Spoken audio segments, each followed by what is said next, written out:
키에르케고르의 실존 개념, 특히 선택이라는 개념을 가지고 그의 실존 개념을 좀 소개하고 또 이제 문제가 되는 점을 한번 짚어보도록 하겠습니다.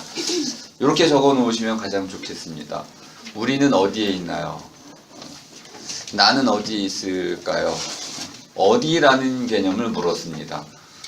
지금 1830년대 키에르케고르가 저술 활동을 하던 시기는 민주주의라는 새로운 정치 실험이 현실로 등장을 했던 대중사회가 출현되던 때입니다. 대중이란 말을 우리가 매스의 번역어로 이해한다면 그냥 덩어리라고 이해할 수 있습니다. 덩어리들이 출현한 거죠. 정체불명. 거기에는 신분도 없고 잘나고 못난 놈도 없고 귀족도 없는 그냥 덩어리죠. 그런데 이 덩어리 매스가 출현하자마자 많은 사람들이, 특히 프랑스 지성인들이 이 덩어리에 대한 두 가지 또 갈라진 시야를, 비전을 내보였습니다. 첫 번째는 르봉에 의해서 대표되는 대중사회의 출현은 우리의 운명이다. 우리는 지금 대중사회에 서 있는 것이다. 대중사회의 대중을 이루는 주체를 이제 full, crowd라고 영어로 이제 번역할 수 있는데 저는 그걸 무리라고 번역을 합니다. 덩어리, 단순히 무슨 덩어리가 아니고 일종의 물이다. 물이라는 개념은 물처럼 흘러간다는 뜻이네요. 그러니까 우두머리가 있고 가운데 있고 꼬리가 있고 뭔가 큰 흐름을 갖추고 목적을 향해서 어디론가 이렇게 흐름을 이루어가는 그런 사람들이 있다는 거죠. 사람들이 주역이 된 거죠. 귀족이나 또는 어떤 정치 엘리트들이 아니고 이런 무리가 정치의 권력의 주체가 되는 새로운 시대가 도래했다. 이거에 대해서 이제 르봉 같은 사람들은 그 대중 심리학이라는 이름을 동원해서 새로운 학문 분야가 출현했고, 우리가 이제 정치 현실을 올바로 잡아 나가려면 무리에 대한 올바른 그들의 심리를 올바로 이해해야 한다. 여러분 대중 심리학이란 말을 많이 들어보셨을 겁니다. 그때 이제 출현한 거죠. 1830년대에 출현이 시작돼서, 근데 아이러니한 일이 벌어지기 시작했습니다. 이 얼굴도 없고 또 평균적이면서 또 이제 그 무리 덩어리처럼 살아가는 사람들이 갑자기 어떤 민주적 절차에 의한 그 정치 권력의 선택의 기로에 직면하자 자기 자신들을 위해서 투표하지 않고 민족을 위해서 투표를 한다는 이상한 현상이 벌어졌습니다. 공동체의 어떤 안정 그리고 번영이라고 하는 이런 투표 행위를 통해서 많은 사람들이 이제 경악을 금치 못하게 됐습니다. 심지어 정치 엘리트들은 이 민중이나 군중이, 이 무리가 어느 쪽으로 흘러갈지 전혀 예측할 수가 없어서 두려워했던 것이죠. 심지어 그들은 독재자를 선호했습니다. 그 결과가 이제 히틀러로까지 이어지게 되는 것인데요. 그들은 자신들의 민족을 구원해줄, 자신들의 공동체를 파멸로부터 구원해줄 그런 카리스마 있는, 그때 이제 카리스마란 말이 나오게 됩니다. 카리스마 있는 그런 지도자를 선출하고 그에게 모든 권력을 넘겨줍니다. 그러자 그 지도자는 이제 독재를 하게 되고 거꾸로 민족과 이제 이러한 공동체의 번영을 약속하는 대신 그 무소불위의 권력을 통해서 대중 탄압을 일삼게 됩니다. 이런 이제 아이러니가 생겨났던 것이죠. 이때 이제 키에르케고르는 이전 대중사회의 가장 중요한 이제 요소로 자기 상실이라는 개념을 들고 나오게 됩니다. 그러니까 헤겔의 몰락 이후 정신, 기독교적 가치로 대변되는 최고의 가치, 삶의 목적인 신의 구원이라는 것이 대중사회 출현과 더불어서 아무런 힘을 발휘할 수 없게 되고, 사람들은 오직 그 힘의 이제 그 어떤 맹종 이런 것을 추구하게 되고 이런 대중끼리 서로 대중화되는 평균적이 되고 일상화되는 이러한 삶으로 몰락해버린 거죠. 이런 전락의 위기 속에 키에르케고르가 이렇게 물은 겁니다. 그러면 우리는 지금 어디에 있는가? 그 어디라는 물음은 생각보다는 상당히 비판적인 물음입니다. 여러분 지금 어디에 있나요? 나는 지금 어디에 살고 있나요? 보통 이거에 대한 첫 번째 대답은 나는 세계 속에 있다라는 거죠. 여러분은 신의 품 한가운데 있나요? 아니면 타락한 세계 속에 있나요? 우린 도대체 어디에 있나요?를 물은 겁니다. 그러면 키에르케고르의 답변은 분명할 수 있겠네요. 여러분이 이미 키에르케고르 어떤 인물인지는 알고 계시니까 키에르케고르가 우리는 어디에 있는지를 묻는 순간 그는 분명히 돌아갈 자리를 묻고 있는 겁니다. 우리는 어디로 돌아가야 되는가? 그럼 우리는 선택을 하게 되는 거죠. 우리는 어떤 공간, 어떤 고향, 어디에 삶의 자리를 둬야 하는가? 우리가 본래적으로 살아야 할 곳은 여긴가 아니면은 저긴가? 라는 이 선택의 상황에 놓이게 되는 겁니다. 자, 그런데 이제 이 선택에는 이제 지금 말씀드릴 게 몇 가지, 오늘 한 3가지를 말씀드릴 건데, 공포, 두려움, 불안. 우리는 어디에 있는지에 대해서, 어디에 대해서 우리가 이걸 깨닫는 방식 중에 하나는 뭐 물리적인 공간을 얘기하는 게 아니기 때문에 우리가 살아가는 바로 그 자리가 우리에게 어떤 자리인지를 알기 위해서는 가장 포괄적인 그러한 이제 방법을 택해야 되는데, 그것이 바로 기분 분석이라는 겁니다. 이세돌이가 한마디 했죠. 알파고는 과연 직관 능력을 갖고 있을까요? 네, 알파고도 직관 능력을 개발을 했습니다. 그런데 알파고는 혹시 두려움이나 불안 같은 걸 느낄까요? 이 부분이 문제가 되네요. 이세돌은 마치 이 알파고가 인간의 감정을 가진 듯이 느꼈어요. 그래서 뭘 하려고 그랬냐면 당황하게 만들어서 실수를 유발하게 만들려고 했던 거죠.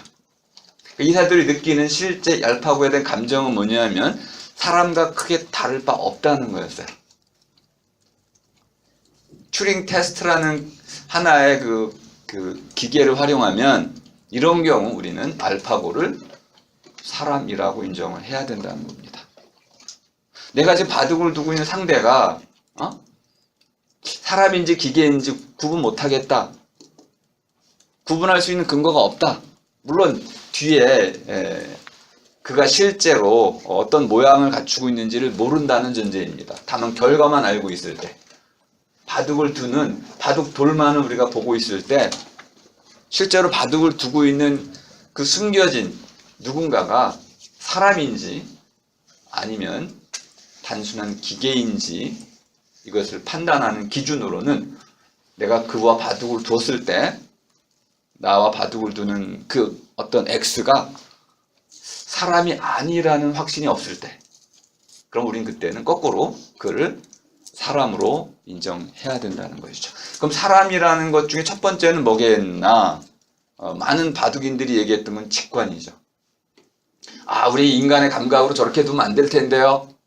인간은 저렇게 안 둡니다. 계속 해설자들이 이런 말을 하더라고요. 제가 일요일 날은 시간이 돼서 하루 종일 그걸 봤는데 해설자들이 계속 그 얘기예요. 인간이라면 저렇게 안 뒀을 텐데요. 근데 알파고가 저 자리를 뒀기 때문에 무시할 수가 없습니다. 이게 무슨 말이에요 도대체. 인간이라면 저렇게 안 뒀을 텐데 이상하게 뒀다 이거죠. 그러니까 저거는 패착이라는 것이고 잘못 둔 수인데 엉뚱한 수에 뒀어요. 근데 이렇게 얘기하는 거죠. 인간이라면 엉뚱하게 뒀다고 우리가 판단할 텐데 알파고이기 때문에 뭔가 노림수가 있을 것이다. 1국, 2국까지, 3국까지 오는 동안 깨달았죠. 그죠? 전부 다 1국에서는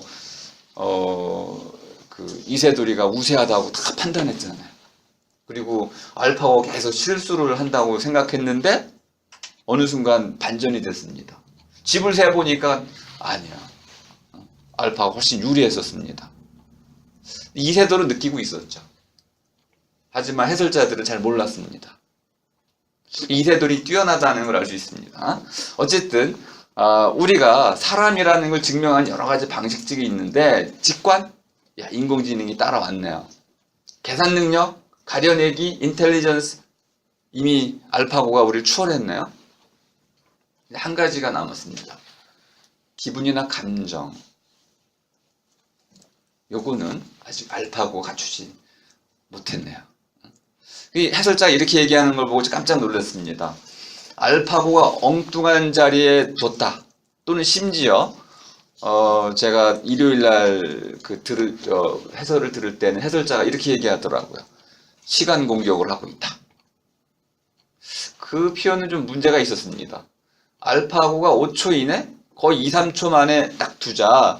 이세돌은 지금 초읽기에 몰려 있었죠. 시간 공격을 하고 있는 것이다. 알파고가 이세돌의 심리적 상황이라든지 인간 그 판단 능력의 한계로 밀어붙여서 알파고가 이세돌을 지금 공격하고 있는 것이다.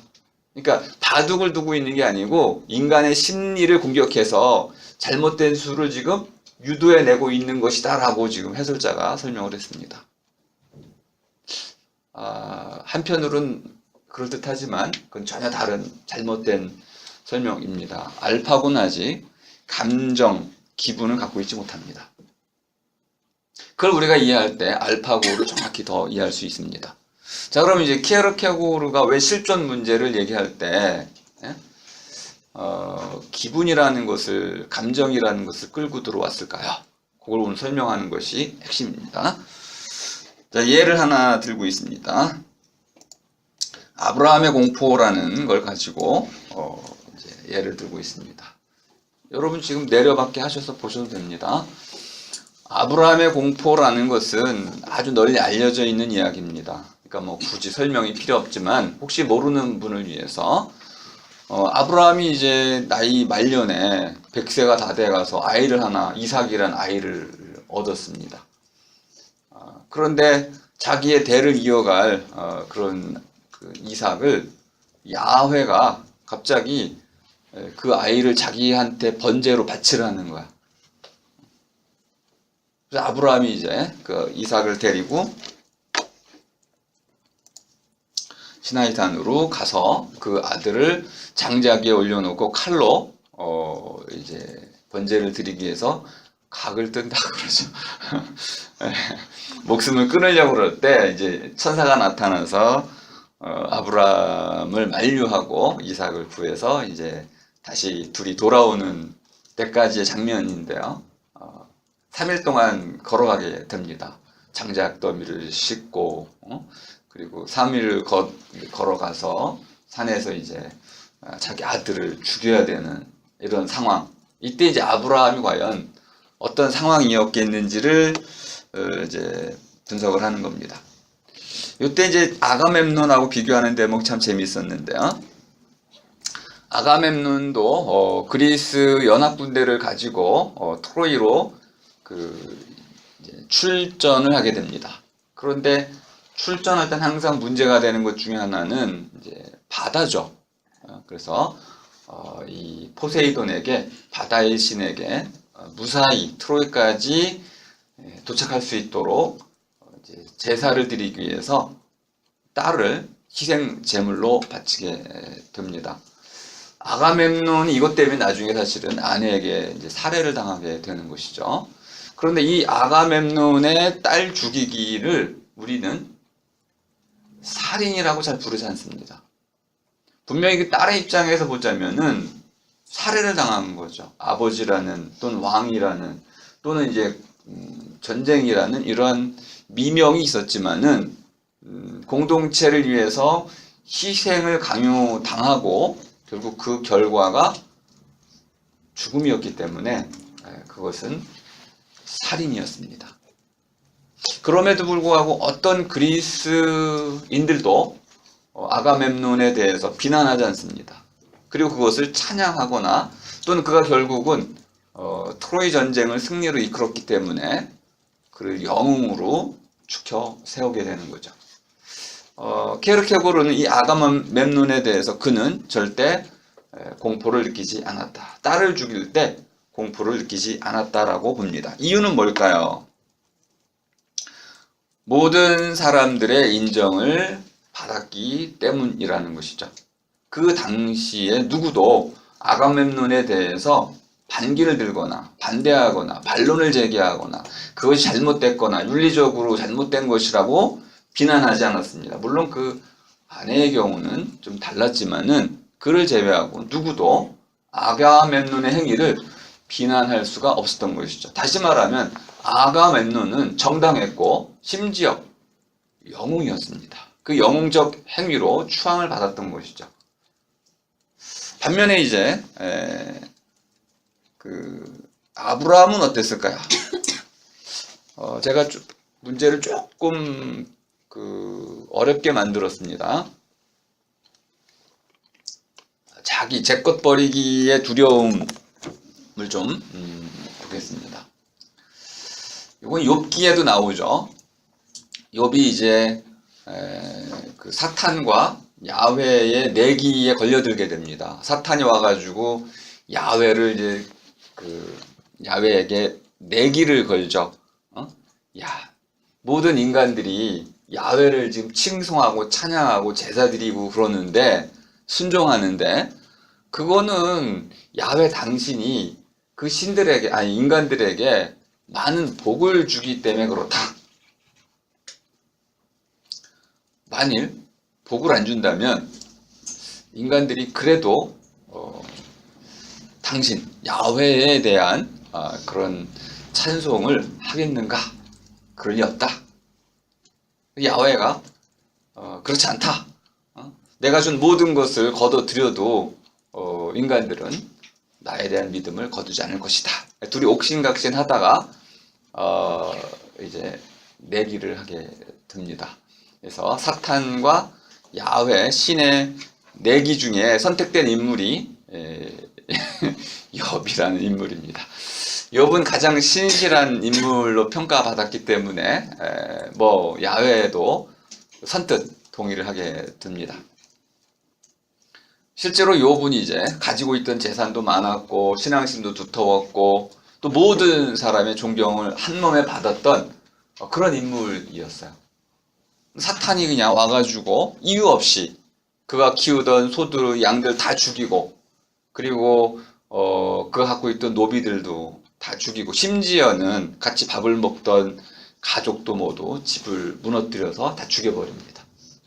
그리고 이제 욕창 같은 거 있죠. 머리에 몸에 부스럼 이런 거 해가지고 고통스럽게 만들고 욥이 이제 가지고 있던 모든 것을 한순간에 다 잃어버리게 되고 고통의 삶을 살아가게 됩니다. 자기가 병드는 건 그래도 덜 고통스러울 겁니다. 자기가 사랑하는 아내 그리고 아이들이 그렇게 비참하게 죽는다는 것은 너무나 고통스러운 것이죠. 모든 것을 자기 것을 다 잃어버린다는 삶, 그건 정말 공포스러운 것이겠죠. 지금 아브라함에게도 그런 일이 닥치고 있는 거네요. 그리고 그것이 바로 무슨 자기의 잘못 때문에 닥치는 것이 아니고 자기가 믿었던 그런 구원의 신, 선하다고 믿었던 선한 신, 그리고 가장 완전하다고 믿었던 완전한 신의 명령으로 나에게 닥치는 불행이기 때문에 아마 아브라함에게는 상당히 많은 갈등과 번민, 고뇌가 있었을 겁니다. 과연 이 신의 명령을 따라야 되는지. 욥의 경우에는 문제가 더 복잡합니다. 욥은 그것이 신의 명령인지 아닌지를 모르고 있어요. 그저 닥친 거죠. 불행입니다. 그래서 욥이 할 수 있었던 것은 자기 자신에 대한 저주입니다. 태어나지 말았을 걸. 자기 태어난 것을 저주하는 방식으로 빨리 죽길 바라죠. 그리고 사람들이 와가지고 욥에게 계속 묻습니다. 네가 뭔가 잘못한 게 있었을 거야. 찾아봐. 후회하지 말고 뉘우쳐 회개해가지고 신의 용서를 구하렴. 사람들은 와가지고 그동안 욥의 신실함에 대해서 뭔가 조금 털끝만큼이라도 잘못이 있는 것처럼 욥을 나무라기 시작합니다. 충고를 주는 거죠. 욥은 2중, 3중으로 고통을 받고 있습니다.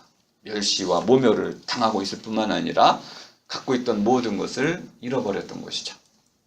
하지만 그 4개의 조건 중에 하나는 아무리 사탄일지라도 욥의 목숨만은 건드리지 않는다는 거였습니다.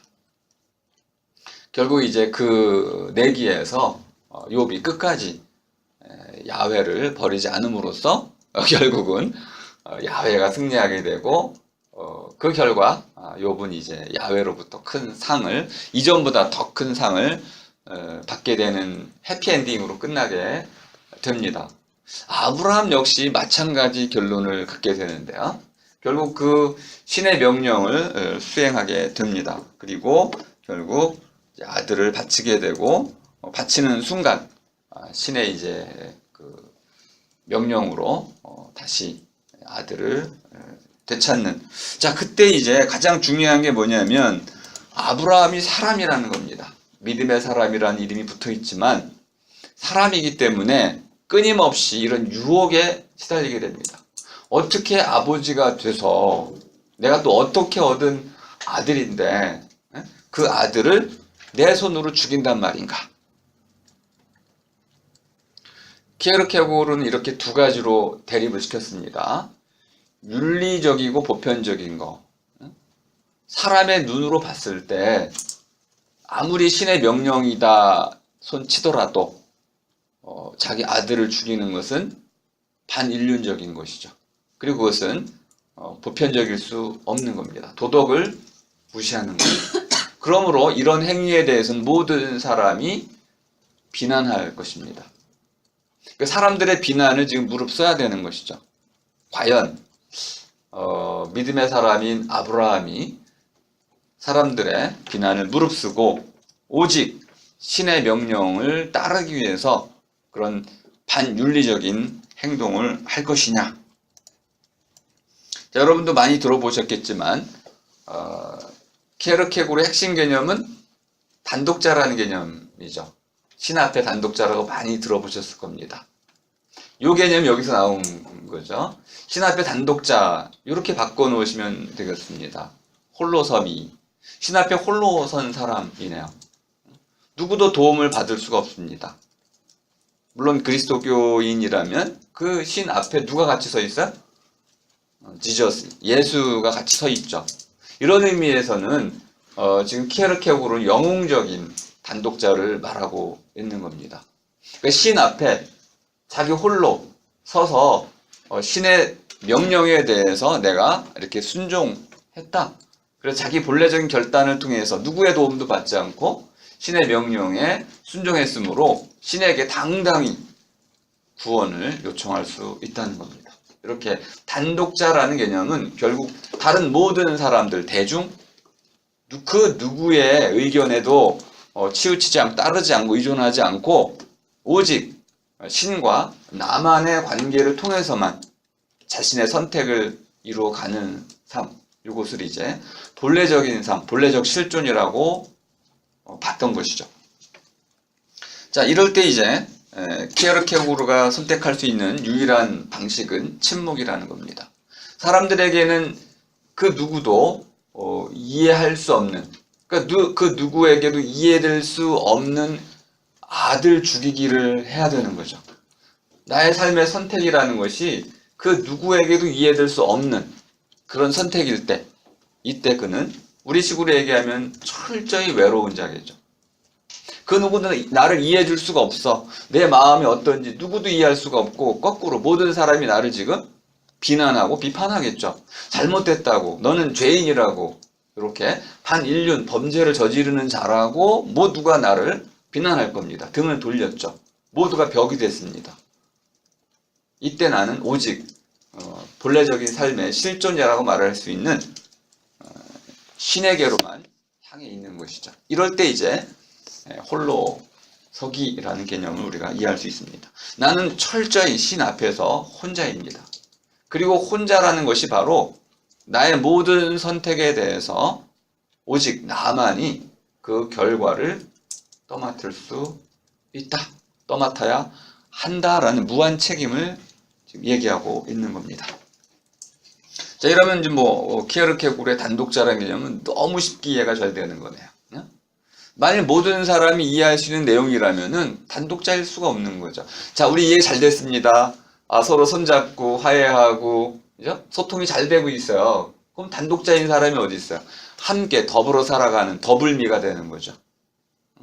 그러니까 홀로 살아가는 사람, 홀로서미가 아니고 서로 이해되고 서로를 동조하고 격려하면서 서로 사랑하는 사이가 된다면은 어떻게 우리가 단독자가 되겠어요? 가족이 되거나 우리가 되는 것이죠. 우리. 키에르케고르는 바로 우리가 될 수 없는 그 이방인이네요. 제가 강조했던 거죠. 이방인, 추방자, 누구와도 섞일 수 없는 오직 자기만이 자기 삶의 길을 선택해야만 하는 이런 결단의 상황에 내몰린 그런 사람을 단독자, 홀로 섬이 이렇게 뭐 어떤 책에는 외톨이라고도 번역을 했는데요. 외톨이라는 번역은 그럴 때 쓰는 건 아닙니다. 외톨이라는 것은 외는 잘못 어긋났다 이런 뜻이에요. 어긋난 사람이라는 뜻이기 때문에 홀로 선다와는 전혀 다른 뜻을 갖고 있습니다. 홀로 제 명령법 아시죠? 홀로 선 사람을 홀로 섬이, 앉아있는 사람을 앉음이, 말하는 사람을 말함이 이렇게 표현하고 있습니다. 우리 한글 맞춤법이 국어사전하고는 전 다른 거니까 우리 전문 용어로 좀 이해해 주시면 되겠습니다. 자, 이렇게 이제 키에르케고르가 분석했던 그 공포라는 거는 다른 사람들과의 모든 관계가 끊겨버렸어요. 이것이 우리를 전율케 만드는, 우리를 몸을 떨게 만듭니다. 안정감을 잃어버리게 만드는 거죠. 내 이웃과 내가 하나가 된다면은 나는 안정감을 취하게 되고 평안함을 느끼게 되죠.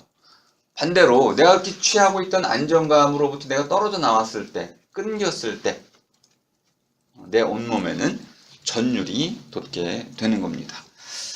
자, 이것이 바로 이제 공포인데 두 종류의 공포를 얘기하고 있습니다. 이 전율로서의 공포도 있죠. 다른 사람들로부터 멀어지고 다른 사람들이 나를 무시하고 비난할까봐 갖게 되는 그러한 떨림으로서의 공포도 있습니다. 두렵죠, 이런 것도. 그런데 두 번째 공포가 더 큰 공포입니다. 제가 이제 공포란 말을 그냥 공포라고 쓰는데 제 책을 읽어보면 공포를 무서움이란 말로 다 바꿔놨습니다. 무서움은 원래가 무수다입니다. 무수다. 무너뜨리고 부수다입니다. 무너뜨리고 부수다. 집을 져놨는데 갑자기 이걸 누가 다 무너뜨린 거죠. 내가 무엇인가를 형성해놨는데, 이루어놨는데, 업적을 이루었는데 누군가를 다 부쉈어요. 뭐 저절로 그럴 수도 있습니다. 이렇게 무너뜨리고 부서지는 것을 합쳐서 무수다라고 합니다. 그 무서움이라는 것은 누군가가 또는 어떤 것이 이렇게 무엇인가 나를 무수겠다고 으르는 것, 이것을 무서움이라고 합니다. 그러니까 공포와는 좀 다른 의미를 갖고 있습니다. 우리말로 무서움이라고 할 수 있겠고요. 하지만 본래적인 무서움은 육체가 뭐 죽는 이런 무서움이 아니고 키에르케고르에게는 영원한 죽음, 그 두 번의 죽음을 얘기하고 있습니다. 몸의 죽음이라는 것이 있고, 몸이 죽고 나서 영혼이 신 앞에 가서 신 앞에 심판을 받고 지옥으로 떨어지는 거, 이것을 이제 진정한 죽음? 말이 좀 이상한가요? 영원한 죽음, 두 번째 죽음을 얘기하고 있습니다. 실제로 죽음에 이르는 병 알 때는 신으로부터 등을 돌려서 이 몸의 죽음을 진짜 죽음이라고 믿고 몸의 죽음 이전까지 신으로부터 등 돌리고 자기 마음대로 살아가는 삶, 이것을 진정한 죽음, 사람에게 진짜 죽음이라고 보고 그런 죽음을 극복할 수 있는 길이 있다고 보는 입장이네요. 신에게 구원을 받을 수 있는 길이 있다. 자, 키에르케고르의 경우만 실존이 이렇게 신 앞에 단독자라는 개념으로 설명이 되는 겁니다. 야스퍼스나 리케르만 해도 신을 끌어들이긴 하지만은 이렇게 종교적으로 그리스도교적으로 설명하진 않습니다. 하지만 키에르케고르에게 모든 문제는 구원의 확실성을 얻는 것이기 때문에 이렇게 기독교적인 성격을 아주 강하게 밑바탕에 깔고 있는 것이죠. 자, 두 번째로 가장 무서운 것은 바로 신으로부터 버림받는 거. 그러니까 키에르케고르에게 공포라는 것은 사람에게 버림받거나 또는 신에게 버림받거나 버림을 받는 거였네요. 추방당하는 거였네요. 그런데 사람에게 버림받는 것은 덜 공포스럽고 신에게 버림받는 것은 극단적으로 공포스럽다. 그래서 이제 더 큰 공포를 피하기 위해서 사람에 대한 이제 공포를 극복하고 이제 신에 대한 이제 회복, 이것을 추구하게 되더라. 그럼 이때 이제 우리가 여긴 잘 안 나와 있지만은 대중사회의 출현을 여러분 염두에 두신다면은 키에르케고르에겐 또 하인도 있었어요. 그러니까 뭐 키에르케고르가 뭐 실존 철학자라 그래가지고 굉장히 뭐 비참한 삶을 살고 이를 긁고 그랬을 것 같지, 이를 잡고 이랬을 것 같잖아요. 아닙니다. 나올 때 치장을 해야만 됐고 여기 제가 이제 오늘 책 한 권 가져왔는데 이것이냐 저것이냐, 여기 보면 책상 얘기가 아주 감명 깊게 나와 있습니다. 산책을 나갔는데 눈에 그 책상이 하나 띈 거예요. 자기가 이 책을 이제 왜 출판하게 됐는지를 이제 변명을 둘러대고 있는 건데, 저도 비슷한 경험이 한 번 있었어요. 우리 저기 그 총신대 이촌 거기 가면 가구 거리가 쭉 있는데,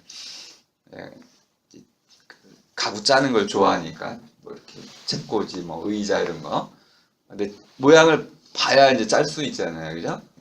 내가 생각하는 게 뭐 뻔하니까 실제로 가서 보는 게 중요해서 구경을 자주 갑니다. 어느 날 딱 갔는데 정말 한 번도 보지 못했던 그런 아주 이국적인 가구가 눈에, 책상이 하나 딱, 제가 책상이 있는데 이미 만든 책상이 있는데 완전히 새로운 책상이 눈에 띄었어요. 가격을 물어봤더니 400만 원을 달라고 그래. 근데 어디서 왔어요? 그래서 네덜란드에서 왔대. 그래가지고 갑자기 키에르케고르가 생각이 났습니다. 키에르케고르 혹시 이 책상, 이런 종류의 책상을 보고 반한 건 아닐까? 그럼 어떻게 됩니까? 나도 이걸 사야 될 거 아니야. 그래가지고 흥정을 거듭해도 이 양반이 처음 불렀던 가격을 한 푼도 안 깎는 거야. 그만한 돈은 없고, 그래가지고 이제 사진도 찍고 이제 해가지고 한번 만들어 볼까 했는데 그걸 만들 수가 없어. 왜냐하면 국면으로 이렇게 구부러지고 이렇게 해가지고 만들었는데 그거를 해낼 자신이 없더라고요.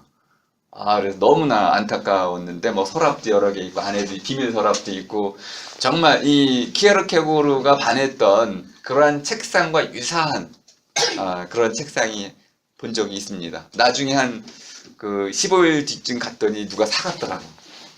너무 가슴이 아팠어요. 그거를 내가 놓치긴 놓쳤는데, 다시는 그런 책상을 본 적이 없고, 색깔도 그 나무 색깔인데 바닷빛 색깔이 났어요. 그래서 신기하다. 도저히 그런 걸 만들 수가, 구경할 수도 없는 거였는데요. 이만큼 키에르케고르는 신미안도 있었고 음악도 좋아했고 이런 인물이었습니다. 그 당시에 글을 쓴다는 거는 귀족적인 거야. 그래서 아무리 키에르케고르가 뭐 신 앞에 단독자 해가지고 정말 요빈이 아브라함 이렇게 비참하게 막 고뇌 속에 살았을 것 같지만은 그의 실제 삶은 생각하는 삶이었어요. 생각하고 글 쓰는 이런 삶이었다는 걸 좀 염두에 두시고, 자, 이렇게 두 가지 종류의 공포, 이걸 통해 가지고 이제 그 실존의 문제를 다루려고 합니다. 자, 요 대목에서 제가 실존이란 말을 조금 설명하고 가겠습니다. 이건 좀 써놓으시면 좋겠어요. 자, existence라고 제가 설명드린 적이 있죠. 이거 한번 쓴 적이 있습니다. existence. 기억나시나요?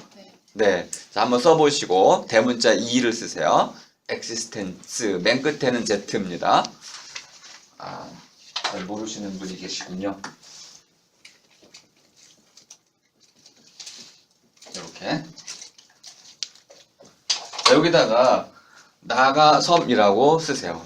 우리가 이걸 실존이라고 번역을 했습니다. 나가섬 또는 나가서 있음까지 써도 됩니다. 나가섬. 나가섬은 역동적이고 운동적 개념이 강화되어 있습니다. 반면에 나가서 있음 하면 정태적인 거죠.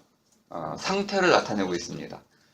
그럼 실존이라는 것을 우리가 동사로 이해하고 싶다면 나가섬 이렇게 해야 되고요. 어느 정도 머무르는 상태로 보고 싶다면 나가서 있음.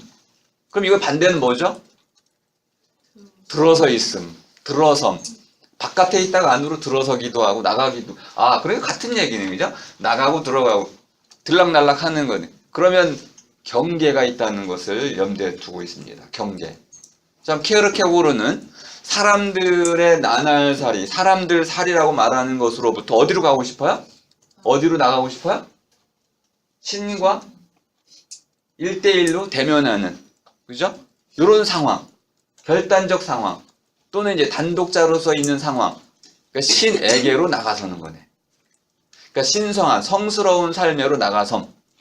그러니까 키에르케고르가 말하는 나가섬은 방향이 뚜렷합니다. 이 세속적이고 타락하고 죽을 수밖에 없는 이 세계로부터 어디로요? 네, 영원한 삶으로 나가섬. 거긴 지복이겠네, 지복. 또는 무한, 영원, 이렇게 신적인 세계로 나가섬. 하지만 나가서 있지는 못해요. 들어가 있지는 못합니다. 끊임없이 나가설 뿐이죠. 그러니까 나가섬은 과정일 뿐인 거야. 결과가 아닙니다. 그러니까 우린 죽을 때까지 이러한 결단적 상황에 직면하게 되고, 이것이 바로 키에르케고르의 불안인 거죠. 아주 쉽네요, 그죠? 뭐 할 말이 별로 없어요, 이제는. 자, 그럼 신을 만났는지 안 만났는지가 이제 중요하게 되네요. 신을 만나는 사람에게는 결단이 이미 선 거고, 결단이 내려지면 불안은 없습니다. 그럼 불안은 언제까지만 불안이 발생하냐 하면 신을 만나기 전까지.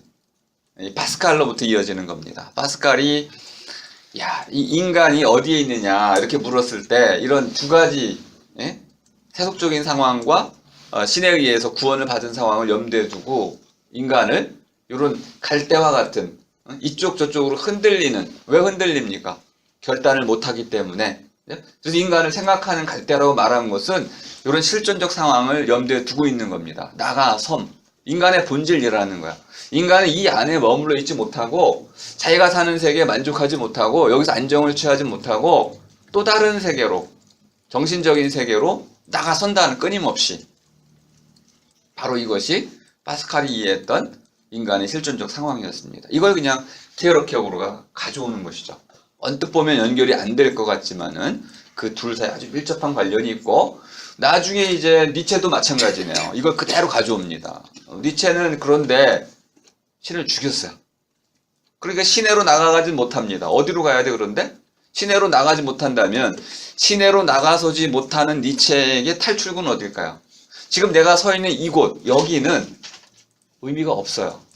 이런 삶은 결국 죽음입니다. 무의미하다는 거예요. 그러면 의미 있는 삶으로 가려면 키에르케고르는 간단하네요. 키에르케고르는 신에게로 가면 되고, 파스칼은 진리의 이성애로 가면 되고, 그럼 니체는 이성도 죽이고 진리도 죽이고 기독교도 죽이고 다 죽였으니까 어디로 가야 돼? 이제 남은 거는 자기 자신. 그죠? 이렇게 하나의 틀만 이해하면 한 시대가 이해가 됩니다. 대중이라는 사회가, 대중사회가 출현했고 지식인들은 거기서 숨 막혔습니다. 이런 무지렁이들이 정치 권력을 쥐어가지고는 이런 걸 만들고 저런 걸 만들고 평등을 지향하고 그런다고 이거에 대한 불만이 있었던 것이죠. 대중화에 대한 또는 평준화에 대한 불만이 있었던 거예요. 그리고 두려움이 있었습니다. 왜? 대중은 어떻게 결정할지 알 수가 없기 때문에. 불안한 존재였어요. 그래서 뭔가 안정을 취하려면 대중을 지배하거나 대중을 부정하거나, 정치인들은 대중을 지배하려고 했습니다. 대중을 지배하려면 뭐가 필요하죠? 대중을 이해하는 학문이 필요합니다. 대중심리학이라는 정치학이죠. 대중정치학. 이걸 통해 가지고 프라파간다? 뒤에다가 마이크 딱 확성기 놓고 대중을 이렇게 선동하는 거죠. 민족, 국가, 번영, 발전 이렇게 하면서 대중들을 선동해서 표를 얻고 권력을 취한다면 어떡합니까? 대중들을 죽이는 거죠. 꼼짝 못하게 공포 정치를 하게 되는 겁니다. 대중을 통해서 대중에게 주어졌던 자유를 모두 빼앗아가는 거, 독재를 펼치게 되는 겁니다. 이걸 너무나 지식인들이 잘 알고 있었기 때문에 대중 자체를 혐오했던 거죠. 하지만 대중을 혐오하는 사람들은 결국 대중에 의해서 죽임을 당합니다. 대중, 무리라는 것은요, 자체로 움직이는 힘이 있는 거죠. 그 힘을 거스리는 자는 대중 앞에 그냥 무참히 짓밟힐 수밖에 없는 겁니다. 그래서 이렇게 얘기할 수밖에 없는 거네요. 대중과 함께 가거나, 이건 별로 본인이 원하지 않는 거겠죠. 대중의 어깨 위에 올라타라. 그럼 대중을 조종할 수 있다는 거네요. 대중 정치술이라는 것을 가지고 많은 사람들이 이제 연구를 했었습니다. 자, 일단 케르케고르의 실존 개념은 간단했네요, 그죠? 그런데 이 개념은 더 오래된 개념이야. 오래됐다는 것은 결국 중세를 거쳐왔다는 뜻이네요. 중세를 거쳐왔을 때 핵심은 창조를 설명하는 개념입니다. 하나를 더 쓰겠습니다. 크리에이션이라고 우리가 알고 있는 영원한 말, 크레아티오라는 말을 쓰게 창조. 창조라는 것은 만들어내다 이런 뜻입니다. 만들어내다. 만들어내다. 무엇을? 이 세계를 만들어내서 누가? 신이. 어떻게 만들어냈을까요? 이게 이제 기독교 창조론의 핵심이 되는 거죠. 그리스 철학이나 그 이전에 어떠한 사상이나 이야기도 신화도 무로부터의 창조를 말한 적은 없습니다. 사실 불가능한 거죠. 엑스 니힐로 크레아티오라는 무로부터의 창조라는 것은 우리 생각으로는 불가능한, 아무것도 없는데 뭐가 나올 수 있어요? 나올 수 없죠. 불가능한 겁니다. 모순이죠, 모순. 아예 불가능한 겁니다. 그 모순을 받아들이라고 기독교가 우리에게 강요를 한 거죠. 그럼 우리는 인간성을 포기해야 됩니다. 인간 이성적 동물로서 인간, 이치를 깨닫는 능력으로서 인간을 포기하라는, 너 자신을 버리라는 거죠. 네 의견을 따르면 안 되고 이런 모순될지라도 신의 말하면 무조건 맹신하라는 거야. 한번 생각해 보세요. 무로부터의 창조가 받아들일 수 없는 개념인데 이걸 받아들이라고 하면 우리는 바보가 되는 거죠. 근데 이거를 이제 중세 천년이 지배했습니다.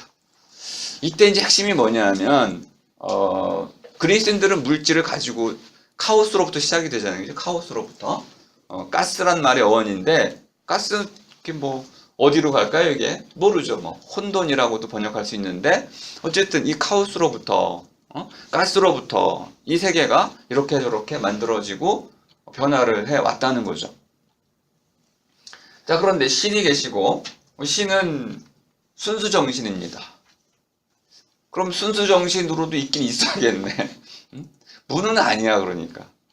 상대무겠네. 아하, 신이 순수 정신이라면은 적어도 신은 순수 정신으로 있어야 돼. 뭔가 있는 거지. 신이 없다면 당연히 이 세계는 있을 수가 없는 거지. 만들어질 수가 없죠. 그러니까 무로부터의 창조라는 말은 신은 제외. 그러니까 태초에 뭐가 있었습니까? 신이 있는 것이고 그 신이 인간과 같아요. 그래서 신께서 말씀을 하시고 그 말로 무엇인가 만들고 손도 있었으니까 손으로 빚어서 뭘 했겠죠. 그러면 이제 이런 설명이 쭉 가능해집니다. 몇 가지 전제를 우리가 다시 받아들이면 신이 있었고 신의 정신이 있고 신이 뭐 손도 있고 팔도 있고 다 있다. 신께서 이렇게 명령을 내리고 천사들이 움직여서 만들었을 수 있고 그것이 바로 무로부터의 창조란 말의 의미겠구나. 그런데 철학자들이 이제 중세 철학자들 이걸 밀고 나가요. 그러면 태초에 신의 정신밖에 없었다면은 거꾸로 말해서 이 세계에 어떤 물질도 없었다면은 그럼 이런 물질 덩어리는 어떻게 나왔을까요? 이게 이제 설명이 거의 불가능한 문제가 됩니다. 순수 정신만 있다가 어떻게 물질이 생겨났을까요? 이걸 설명한 개념이 바로 요겁니다. 신의 정신 안에서 신께서 이렇게 얘기하는 거죠. 신의 정신 안에 있던 어떤 생각을 신께서 이걸 가지고 야, 물질이 되거라. 그러니까 물질이 되면 어떤 문제가 생기냐면 신은 순수 정신이므로 어떠한 물질도 신 안에 있을 수가 없어. 이거 말놀이 같죠, 그죠? 이해는 되시죠? 그런데 신이 순수 정신이니까, 순수하니까, 순금, 그 안에 뭔가 섞여 있으면 안 돼. 순수 정신이므로 신 안에 물질이 있으면 안 돼. 근데 이 세계에 물질이 있으니까 이 세계의 물질들은 신 안에 있을 수가 있어요, 없어요? 없어요. 그러면 신 안에 모든 것이 신으로부터 나왔으니까 엑스 니힐로 할 때 그 니힐로를 무라는 것은 신의 정신이다 이 말이야. 신의 정신으로부터 나왔으니까 신의 정신 안에는 물질이 없어야 되므로 그 나온 물질 덩어리가 있다면 그것은 어디에 있어? 신의 정신 밖에 있는 거죠. 이게 바로 창조다 이 말이야. 그러니까 우리는 신의 정신으로부터 튕겨져 나오고 버림받았어. 만들어졌지만 타락 이후로 다 버림받은 거죠. 그럼 이런 상황을 지금 받아들이고 있는 겁니다. 신에 의한 창조, 다음에 타락의 역사, 버림받음 이렇게 해가지고 엑시스텐츠, 나가섬이라는 것은 신과의 관계가 단절되는, 끊겨버리는 상황. 이렇게 이해가 되면 버림받았다라는 말도 이해가 되는 겁니다. 그리고 버림받았지만은 다시 신 안으로 들어갈 수 있는 그런 기회도 주어져 있어요. 그러면 이 기회를 잡으면 다시 신 안으로 들어갈 수 있는 거죠. 그러면 들어섬이 되겠네. 나가서 있고 내쫓겼고 다시 그럼 에덴 동산의 이야기를 반복하는 것처럼 보입니다. 자, 우리 두 번째로 한번 가보겠습니다.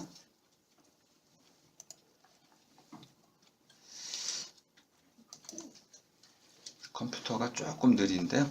자, 여기 한번 상황을 드리겠습니다. 두 번째 상황.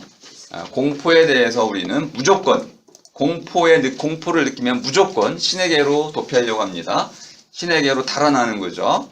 공포를 느끼는 순간 우리는 신에게로 도피하고 신에게 어떤 도피처를 찾으려고 합니다.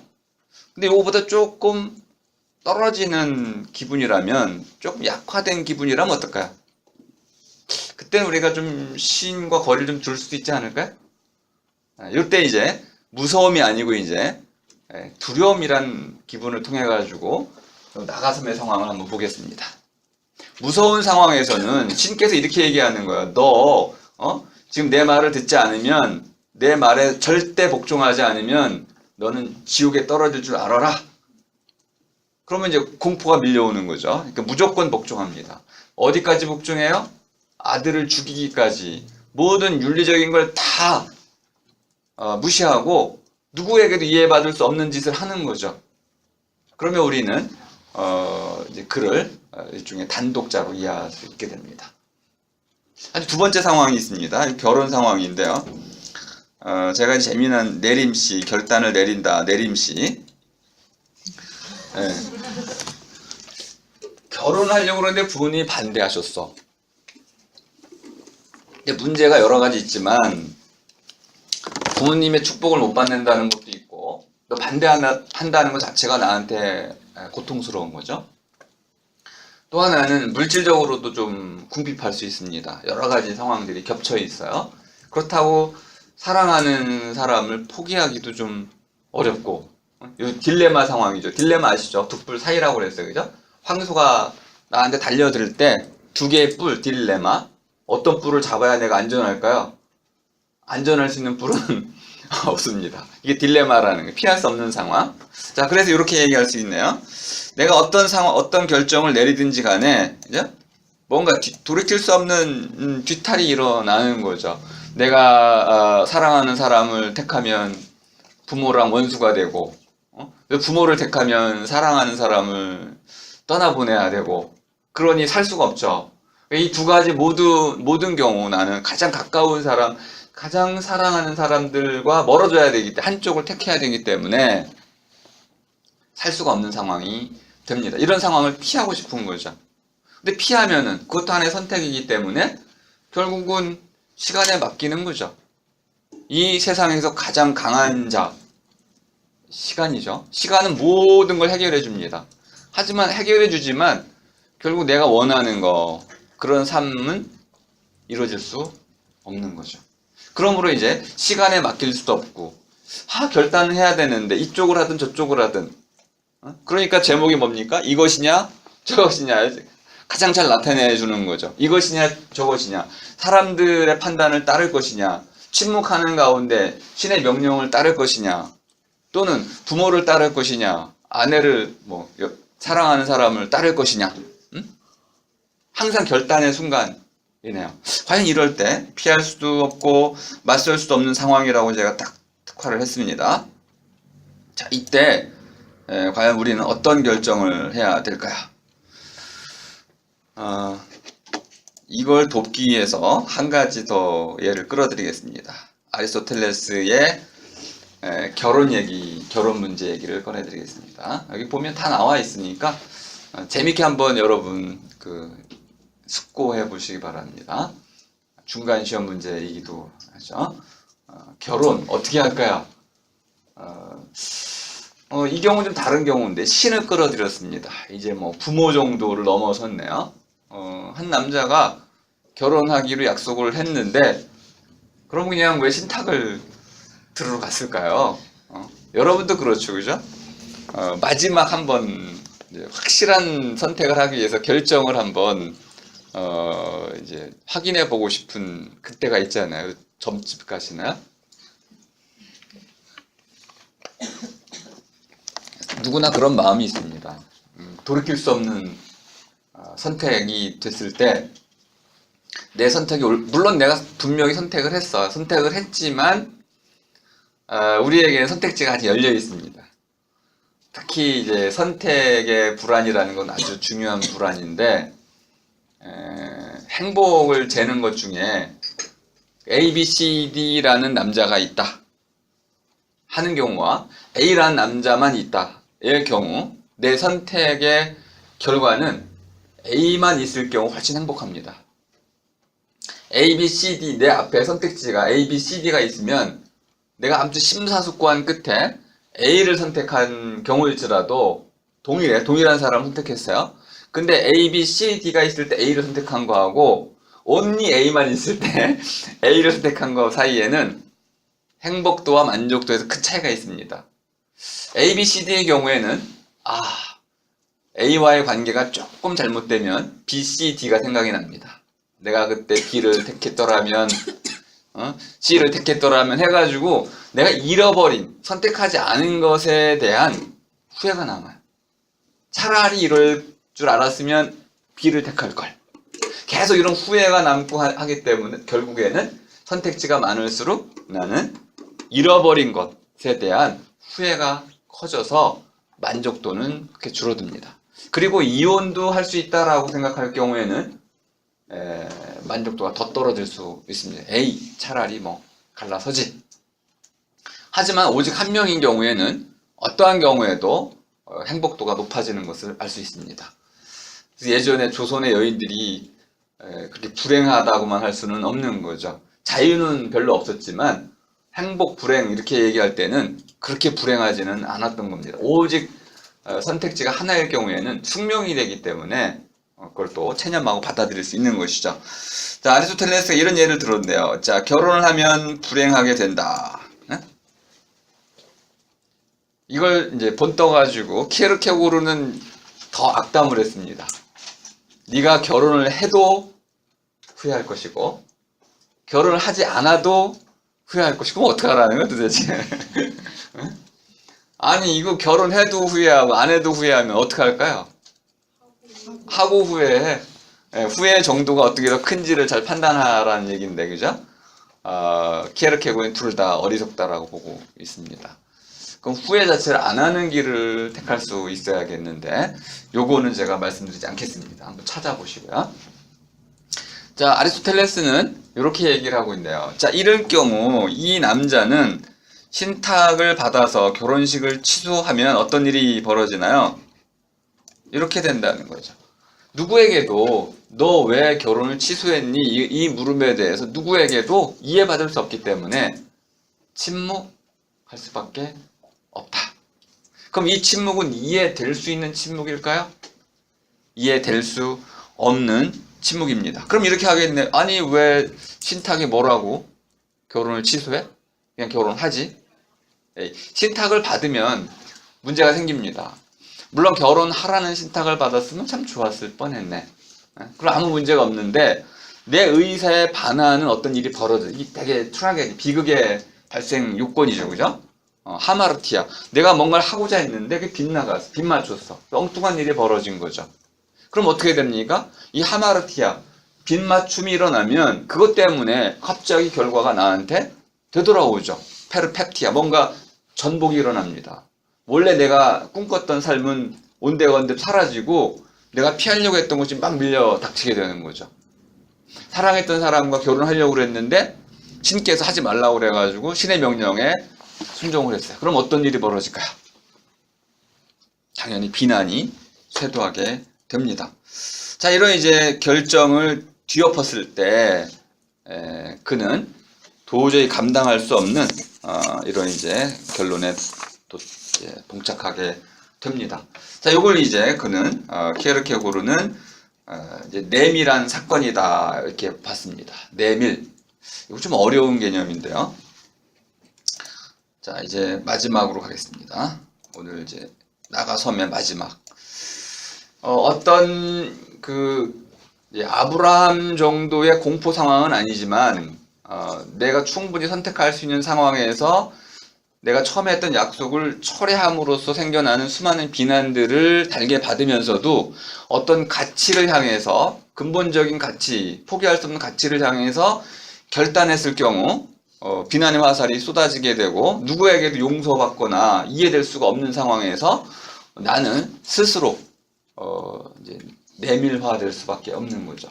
침묵할 수밖에 없는 상황에 도달하게 됩니다. 하지만 아까 아들 죽이기에 비하자면 뭐 내 스스로 그것을 감당하면 되기 때문에 앞에보다는 공포의 정도가 크게 떨어져 있습니다. 자, 이제 세 번째 보겠습니다.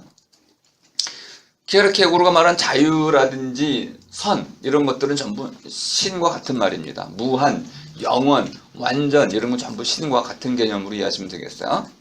자유에 대한 불안. 그러면 신에 대한 불안이네요. 자, 신에 대해서 불안에 떨 사람은 누구죠? 죄인이죠, 뭐. 그러니까 악마가 바로 신 앞에서 불안. 악마가 제가 많이 고민했었는데 악마가 정말 신 앞에서 불안에 떨까요? 아닐 것 같아. 악마라면은 진짜 악마라면은 신 앞에서 불안에 떨기는커녕 신에 맞서 싸우거나 저주하거나 신을 가짜 신이라고 몰아붙이지 않겠어요? 일대 격론을 벌이거나 힘대결을 벌이거나 그 정도 돼야 악마가 되는 거니까 그래서 불안에 떨지는 않을 것 같습니다. 다만 이제 이때 말한 악마는 나에게 처벌을 내리는 어떤 그 부정적인 힘 정도로 이해하시면 되겠어요. 자, 우리는 요 말은 자유로부터 등을 돌리고 있다라는 이 표현은 사르트르 말과 똑같네요. 그죠? 우리는 이제 자유롭도록 운명이 지어져 있어요. 사람에게 자유가 있습니다. 선택의 자유, 존재론적인 자유, 내가 하기 싫어하는 것을 하지 않을 자유, 하고 싶은 것을 할 자유, 생각의 자유, 표현의 자유, 수많은 자유가 우리에게 주어져 있습니다. 그런데 사르트르 분석의 핵심은 뭐냐면 현대인들이 이런 자유로부터 등을 돌리고 있다는 거예요. 자유로부터의 도피라고 썼습니다. 에릭 프롬도 그렇게 썼죠, 그죠? 그러니까 많은 실존 사상가들은 이런 일반인들, 현대인, 제가 현대인을 지금은 또 소비자라고 규정해주고 있는 거 아시죠? 그 소비자도 아니고 이제는 자유를 추구해왔죠. 근대 전체 16세기부터 18세기, 19세기를 거치면서 또 20세기 초까지만 해도 우리가 민주주의라는 걸 외치면서 최고의 가치로 자유를 추구해왔습니다.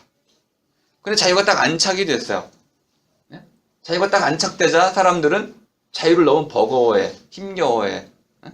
그럼 어떡합니까? 대중매체 또는 스포츠 또는 오락 이런 데로 우리가 킬링타임, 심심풀이해로 다 도망가 버렸어.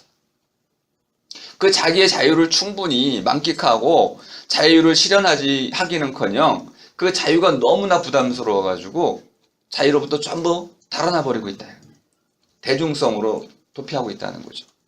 이게 바로 이제 실존 사상가들이 이해했던 그 현대인들의 모습이었어요.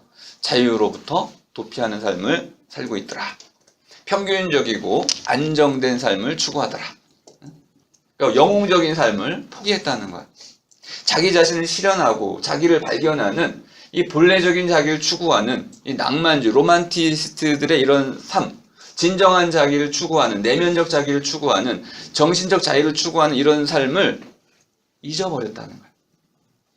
그리고 이제 물질주의로 돌아가는 거죠. 내면적인 진정한 자기를 돈으로 대신하고 있는 거죠. 무엇을 가지면, 집을 가지면 나는 진정한 자기가 집으로 대체가 된다는 거예요. 물질로 대체되는 자기. 이런 방식으로 많은 사람들이 이제 자유로부터 등을 돌리고 있다는 거죠. 심지어 그러면서 뭘 하고 있어요?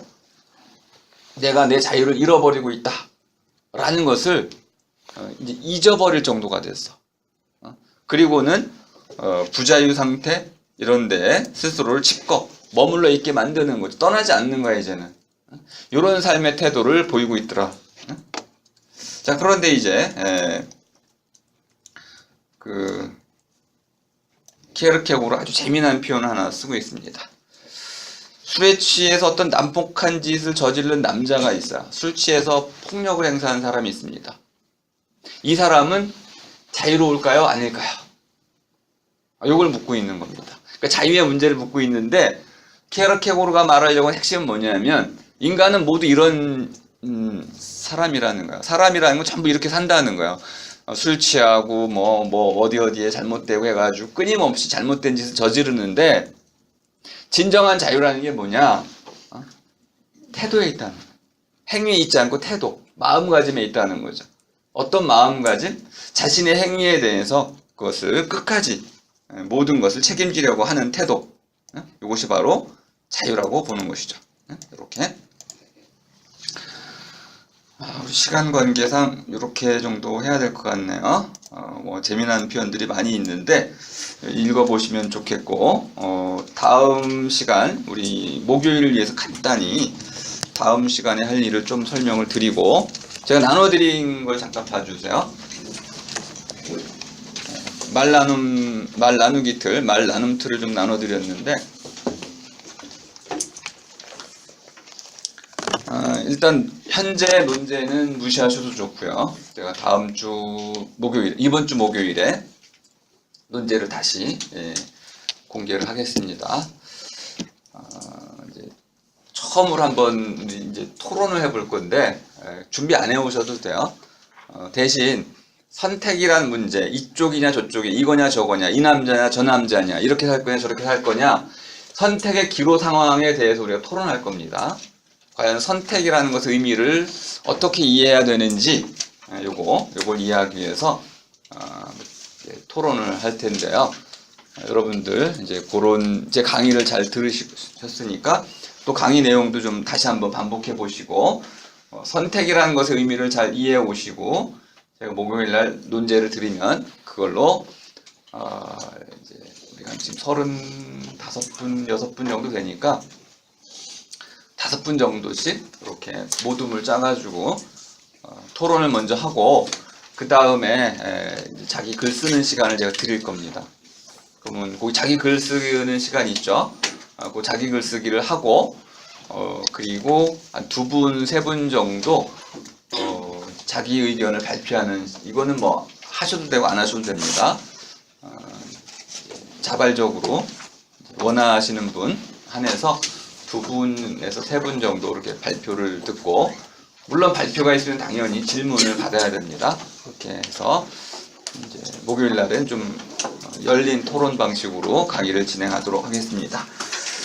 자, 우리 시간이 좀 많이 지나가는 관계로 질문이 있으시면 남아서 해주시면 고맙겠습니다. 자, 오늘 강의 마치겠습니다. 수고하셨습니다.